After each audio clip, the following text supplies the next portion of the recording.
আচ্ছা, fish fry বানিয়ে কি গ্র্যাজুয়েশন কমপ্লিট করতে চাইছেন? তাহলে আজকে এমন একটা মাছ দিয়ে হাতে খড়ি দেওয়াবো, এরপরে তিমি, হাঙর, শার্টিং, ভেটকানো মাছ মানে ভেটকি মাছ যাই দিয়ে বানাবেন একই সূত্র। তাহলে হাতে খড়ি দেওয়ার জন্য 1400 টাকা কিলো ভেটকি মাছের ফিলে না নিয়ে এসে সিধে একদম রুই মাছের পেটি এনে ভালো করে ধুয়ে নুন আর লেবুর রস মাখিয়ে রেখে দিন 1 ঘন্টা। 1 ঘন্টা পর পেঁয়াজ, পুদিনা পাতা, কাঁচা লঙ্কা, রসুন, আদা সিঙ্গেল বাটুন, অথবা সবকে একসঙ্গে মেশিনে ফেলে ঘাটুন, তবে জল না দিয়ে। এবার নুন লেবুর রস মাখানো মাছগুলোকে ভালো করে জল দিয়ে ধুয়ে ফেলুন।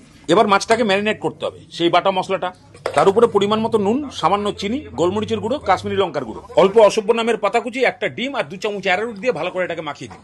তারপর মাছগুলোকে দিয়ে ভালো করে মাখিয়ে আবার 1 ঘন্টা ঢাকনা দিয়ে রেখে দিন। এবার 1 থেকে 1.5 ঘন্টা পর মাছগুলোকে মশলা শুদ্ধ তুলে বিস্কুটের গুঁড়ো 2 পিঠে ভালো করে লাগিয়ে তারপর একটা ছুরি দিয়ে এইভাবে সাইজ করে দিন। ঠিক এরকম টাইপের দেখতে হবে। বাস এবারে তেল গরম করে এক এক করে ভাজলেই হলো।